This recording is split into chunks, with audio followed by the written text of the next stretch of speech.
sejak kebangkitan ulama bersama pengikut-pengikutnya istiqomah dan setia jaga akidah dan sunnah Rasulullah. Alhamdulillah segala puji baginya ulama bersama pengikut-pengikutnya istiqomah dan setia menjaga agama nusa dan bangsa. Mari kuatkan niat kita, kita bulatkan tekad kita, terus lanjutkan amal kita, mengembangkan hikmah kita. Assalamualaikum warahmatullahi wabarakatuh.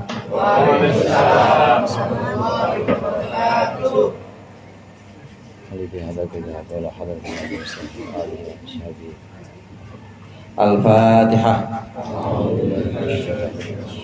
Bismillahirrahmanirrahim. Alhamdulillahirabbil alamin. Ar-Rahmanir-Rahim. Maliki yaumiddin. Iyyaka na'budu wa iyyaka nasta'in. Ihdinas siratal mustaqim. Siratal ladzina an'amta 'alaihim ghairil maghdubi 'alaihim waladdallin. Amin. Bismillahirrahmanirrahim. Alhamdulil muallimid dhullabi wa musahhilil khairi liman yata'allamu. Summa as-salatu was-salamu 'alan nabi wa alihi wa sahbihi ya yudhamu.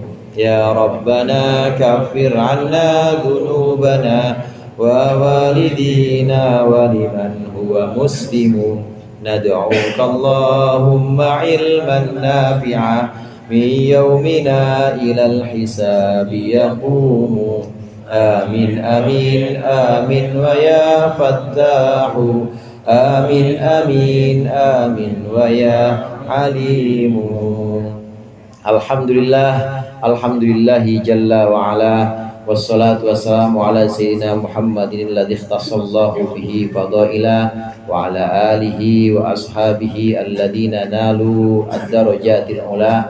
Amma ba'd, fa inna ahsanal hadithi kitabullah wa khairal hadi hadi Muhammadin sallallahu alaihi wasallam wa syarrul umuri muhdatsatuha wa kullu muhdatsatin bid'ah wa kullu bid'atin dhalalah. Segenap jamaah majelis taklim Al-Hidayah, para ustaz, para hujjaj, bapak-bapak, ibu-ibu, hadirin hadirat yang dimuliakan oleh Allah. Alhamdulillah malam hari ini kita melanjutkan kembali pengajian rutin kita. Mudah-mudahan apa yang tadi sudah dibaca, zikir-zikir dan wirid, serta apa yang akan kita baca menjadi sesuatu yang bermanfaat di dunia wal akhirah. Amin ya rabbal alamin. Menjaga kemaluan atau menjaga farji, ini pertemuan kita yang lalu. Menjaga kemaluan itu tidak akan berhasil kalau kita tidak menjaga 4 hal. Saya ulang sedikit, kali kemarin ada yang bolos, jadi tahu gitu. 4 hal yang dimaksud di sini, kita tidak akan berhasil menjaga farji atau kemaluan kecuali kita menjaga 4 hal. Yang pertama menjaga mata, karena sumbernya itu semua dari mata. Dari mana datangnya cinta?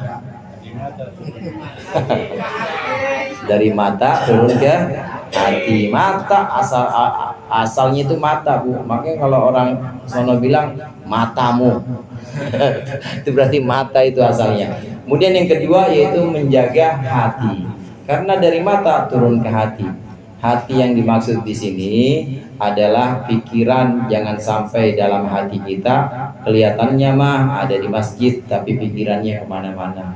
Kelihatannya mah ada di majelis taklim tapi pikirannya kemana-mana. Ini jangan memikirkan hal-hal yang kira-kira bisa membuat kita kepengen. Ini menjaga kemaluan, harus juga menjaga hati dari pikiran-pikiran negatif. Kemudian yang ketiga, menjaga dari syubhat, menjaga perut kita dari syubhat. Yang remang-remang, apalagi yang haram. Yang remang-remang aja nggak boleh masuk, nggak boleh dipapak, nggak boleh diminum, apalagi yang haram. Kemudian yang keempat, menjaga juga perut kita dari kenyang. makan jangan sampai kenyang. Kalau kenyang itu bawaannya pengen golar-goler aja, pengen kelonan mulu. Kalau udah kenyangan. Tapi kalau nggak terlalu kenyang, buat ibadah, bangun malam, buat melakukan kegiatan-kegiatan positif itu pasti gampang. Jangan sampai kekenyangan. Nah, berikut ini yang perlu kita jaga juga, yaitu menjaga anggota badan kita yang berikutnya adalah kedua tangan. Betul ya? Wa ammal yadaini. Menjaga kedua tangan. Bismillahirrahmanirrahim. Qala al-muallif rahimahullah wa nafa'ana bihi wa bi ulumihi wa bi barakatihi bid dharaini. Amin. Wa ammal yadani fahfadhuma an tatriba bihima musliman. Adapun kedua tangan, maka jagalah olehmu dari memukul dengan kedua tanganmu. Kamu jaga jangan sampai memukul musliman, seorang muslim. Au tatanawala bihima malan haraman, atau engkau mengambil dengan kedua tanganmu harta yang haram. Jangan. Wa tu'dhiya bihima ahadan minal khalqi, dan engkau menyakiti dengan kedua tangan itu, jangan engkau menyakiti ahadan, seseorang atau sesuatu, minal khalqi, dari makhluk Allah. Au tahuna bihima fi amanatin, atau engkau dengan kedua tanganmu berkhianat, dengan kedua tanganmu berkhianat dalam satu amanat, awadiatin, atau titipan. Sampai di situ. Menjaga kedua tangan itu bagaimana? Pertama, jangan tangan kita dipakai untuk memukul orang mukmin, memukul saudara kita yang muslim, baik muslim laki-laki maupun muslim perempuan. Apalagi yang benar-benar orang dekat kita. Yang suami jangan enteng tangan sama istrinya. Yang istri jangan lempar-lempar piring aja. Kalau lagi ngamuk, pintu di gabrugin, jangan. Tangan jangan dipakai untuk memukul orang-orang muslim, jangan dipakai untuk memukul saudara-saudara kita yang mukmin, jangan. Ini bisa diartikan jangan memukul kita dengan kedua tangan kita, kecuali pukulan yang memang dianjurkan oleh Islam. Emang ada Ustaz pukulan yang dianjurkan oleh Islam buat orang Islam? Dan emang ada ajaran Islam yang menganjurkan pukulan untuk orang Islam? Ada. Mukul anak kalau nggak mau sholat, sedangkan dia udah umur 10 tahun. Kalau udah 10 tahun maka kudu dipukul. Mukul ada ibu-ibu lagi, mukul bini kalau memang dia itu kagak taat. Tapi pukulan yang diajarkan Islam ini pukulan yang tidak melukai, nggak melukain pukulannya. Nggak boleh mukul di muka, nggak boleh, bapak-bapak hadirin. Nggak boleh mukul yang kira-kira membuat cacat, meninggalkan bekas, tuh nggak boleh. Jadi pukulnya di mana? Pukul aja pantatnya. Empos ke, bocah kagak sholat aja main game aja, empos. Empos, tahu empos? Awas jetot. Ya pokoknya dicubit dah, atau dipukul-pukul aja, pukul ini. Sholat gitu. Sholat udah umur udah 10 kagak sholat dipukul. Nah, itu pukulan yang diajarkan Islam, pukulan yang tidak melukai, bukan pada anggota-anggota yang memang menyebabkan cacat atau jelek apabila ada cacatnya. Nah, maka itu diperbolehkan. Itu namanya pukulan yang hak atau pukulan yang benar, karena memang diajarkan dalam Islam. Nah, selain itu nggak boleh kita sembarangan mukul. Nah, di sini bisa secara langsung mukul atau bisa juga secara tidak langsung. Saya emang nggak mukul sih Ustaz. Ngapain emang? Saya cuma bikin lubang biar tuh masuk orang dalam lubang itu. Sama aja yang gali lubang tangan. Itu juga nggak boleh. Menggali lubang buat jebakan. Yang bikin jebakan itu siapa? Tangan. Nah, tangan itu jangan dibuat untuk melukai orang muslim. Bahkan di sini dalam syarah yang saya pegang untuk menjelaskan Bidayatul Hidayah ini, bukan cuma orang muslim, tapi orang dhimmi. Dhimmi itu non muslim, tapi memang dia punya jaminan dari kita atau jaminan dalam Islam. Dhimmi itu adalah non muslim yang memang tidak berperang dengan kita, tetangga kita non muslim, tapi dia memang tidak berperang dengan kita, kerjasama. Kadang-kadang kita dikirimin makanan, kita kirim dia makanan. Kalau kerja bakti juga kita bareng sama dia, namanya dhimmi. Ngopi juga kadang-kadang bareng, segelas bareng. Emang apa ngopi sama non muslim? Gak apa-apa. Boleh makan bareng sama non muslim, boleh makan di warung sama-sama, di soto atau soto Betawi Bonanas. Yang bikin siapa? Ustaz Thohir yang bikin. Makan bareng boleh, sama non muslim boleh. Ini namanya dhimmi. Jangan tangan kita untuk menyakiti non muslim yang dhimmi. Lain hal kalau orang yang harbi.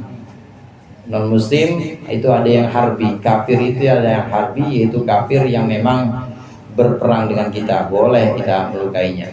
Tapi kalau yang dhimmi, yang memang kita dijamin oleh negara, dijamin oleh kita keselamatannya, nggak boleh kita lukai.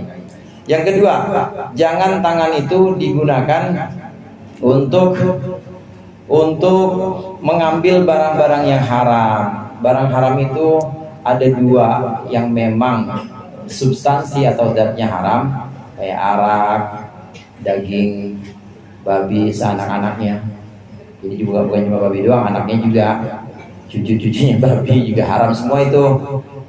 Anjing itu kan haram secara zatnya, atau haram secara caranya dia mendapatkan. Kopi halal, susu halal, korma halal, tapi boleh nyolong, haram. Maka jangan tangan kita digunakan untuk mengambil yang haram-haram. Yang ketiga, jangan untuk melukai. Tangan kita jangan untuk melukai satupun di muka bumi, apalagi orang muslim tadi. Ahadan di sini, ahadan minal khalqi, ini makhluk Allah.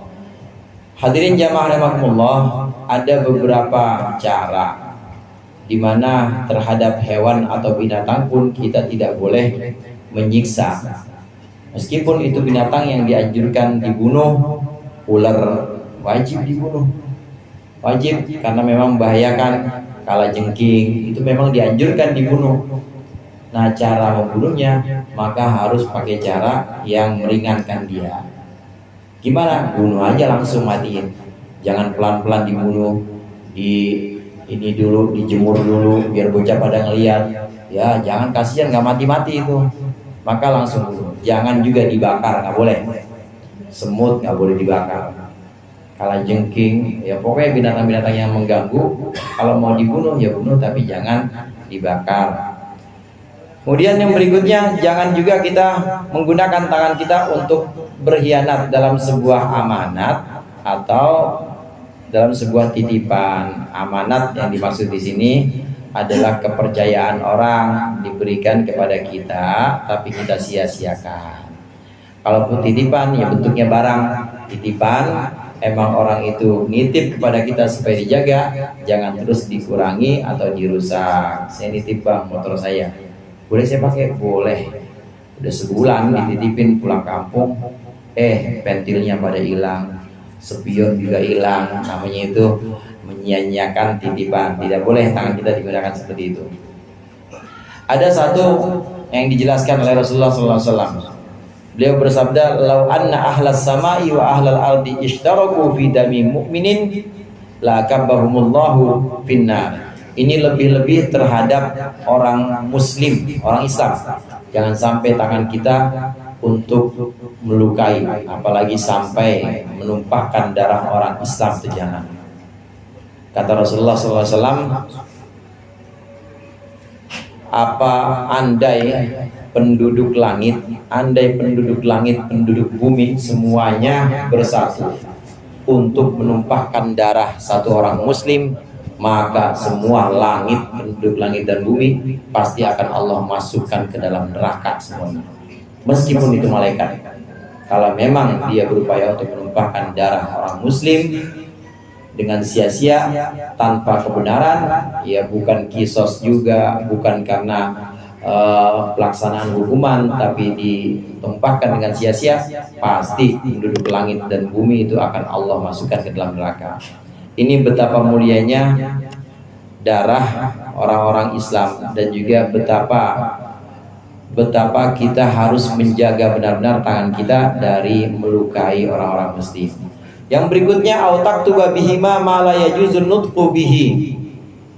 Dan juga hendaklah engkau menjaga tangan dari menulis. Jangan engkau menulis dengan kedua tangan tersebut ma la yajuzun nutqu, sesuatu yang memang tidak boleh an-nutqu bihi, mengucapkan dengannya. Fa innal qalama ahadul lisanaini, maka sesungguhnya kolam, pulpen atau pena itu adalah salah satu lisan, salah satu dari lisan atau ucapan dan lidah kita. Fahfad amma yajibu hifdzul lisani anhu, maka jagalah darimu, jaga dari amma yajibu hifdzul, jagalah olehmu dari sesuatu yajibu hifdzul lisani anhu, di mana menjaga lisan itu wajib. Yang berikutnya, yang terakhir ini, jangan menulis. Jangan menulis sesuatu yang memang tidak boleh diomongin. Yang dilarang diomongin, maka itu tidak boleh ditulis juga. Apa itu? Ghibah misalnya, bicarakan aib orang, nggak boleh tulis juga. Kemudian mencela orang, ngomongin boleh nggak pakai lisan? Nggak boleh. Kalau pakai lisan nggak boleh, maka pakai tulisan juga nggak boleh. Selain itu, merendahkan orang lain, mengejek orang lain, fisiknya atau keturunannya atau pekerjaannya, dengan lisan nggak boleh, haram. Demikian juga dengan tulisan. Kenapa tulisan di sini? Karena memang kita sedang membahas dosa atau maksiat yang dilakukan oleh tangan, maka jangan sampai kita nulis sesuatu yang memang nggak boleh diucapkan. Jangan dibuat tulis sesuatu yang diharamkan. Apa-apa yang haram diucapkan, maka ditulis juga haram. Karena lisan itu ada dua, saudara. Yang pertama, ada lisanul maqal, ada yang namanya lisan ucapan, ada yang namanya lisanul qalam atau lisan tulisan, pena. Justru sekarang fungsinya lebih cepat tangan dibanding mulut. Ya, orang media sosial sekarang ngetik begitu aja, tinggal send, kirim, atau tinggal upload, sedunia bisa tahu itu, saudara. Itu perang di mana-mana itu gara-garanya apa? Tangan gara-garanya. Kalau dulu kan gara-garanya mulut ya, perang mulut. Sekarang gara-garanya apa? Gara-garanya tangan. Dia nulis apa? Nulis atau bikin konten. Pada tahu nggak ibu-ibu konten? Konten itu makanan apa ya? Konten itu isi yang ada di media sosial, ya berupa hiburan atau berupa satu pembicaraan atau bahkan sesuatu yang sifatnya itu menarik orang banyak. Itu konten. Itu semua dilakukan oleh tangan semua. Kalau tangan nggak klik send, nggak bakal kirim. Kalau tangan nggak klik upload, ya nggak bakal kekirim juga, nggak bakal dilihat sama orang. Nah, semua ujung tombaknya itu tangan. Maka jaga tangan kita, jangan sampai menulis yang tidak diperbolehkan diucapkan. Sekali lagi, yang haram diucapkan maka dituliskan juga haram. Omongan kotor juga itu nggak boleh, omongan kotor ini dituliskan. Saya mah nggak ngomong sih Ustaz, saya mah cuma nulis. Justru tulisan itu juga yang bikin sekarang orang-orang pada berantem, itu tulisan. WA ya, disingkat-singkat, tulisannya gede-gede semua lagi hurufnya. Dasar lu, gede-gede semua. Dasar lu anak. Gitu. Nah, itu juga tidak boleh. Jangan. Menjaga tangan ini bagian yang barusan kita bahas. Ini sangat penting karena tangan juga termasuk anggota badan yang sangat punya potensi, punya kesempatan untuk berbuat maksiat. Tapi caranya selain dengan menahan diri, caranya adalah dengan mengalihkan tangan kita alihkan untuk kesibukan yang kira-kira Allah ini ridho. Tangan dipakai buat bikinin kopi buat jamaah Parosyid itu, atau Mas Heru, itu namanya tangan yang manfaat. tangan yang dibuat untuk menyajikan jamaah majelis taklim, tangan dialihkan lagi daripada nulis yang bukan-bukan, daripada ngambil barang yang haram, tapi dipakai buat ngempanin burung misalnya. Panin burung juga sedekah, niatin aja sedekah, karena orang miara burung tapi nggak dimpanin sampai mati itu burung, itu salah-salah bisa masuk neraka. Ada perempuan yang dicontohkan oleh Rasulullah, yang dikisahkan oleh Rasulullah, dakholatim ro'atun an-nara fi hirratin. Ada seorang perempuan itu yang masuk neraka cuma gara-gara bukan utang-utang burung, utang-utang perempuan, gara-gara kucing. Itu yang diceritakan oleh Nabi Muhammad, gara-gara kucing. Kenapa? Para sahabat tanya, karena dia mengurung kucing itu tapi tidak diberikan makan, masuk neraka gara-gara nggak kasih makan. Nah, tangan dipakai buat kasih makan. Ini perempuan, tapi ya nggak semua perempuan, dan juga bukan cuma perempuan, bapak-bapak juga begitu, bisa juga. Ada juga perempuan yang gara-gara kasih minum anjing masuk surga, padahal itu pelacur. Cuma gara-gara dia kasih minum pakai tangannya, kasih minum seekor anjing lagi, maka dia masuk surga. Ini amalan-amalan atau perbuatan-perbuatan yang di sisi Allah nilainya sangat tinggi, meskipun kecil, tapi karena keikhlasannya tangannya dipakai untuk sesuatu yang Allah ridho. Mudah-mudahan bermanfaat. Lebih kurangnya saya mohon maaf. Wallahul muwaffiq ila aqwamit thoriq. Wassalamualaikum warahmatullahi wabarakatuh.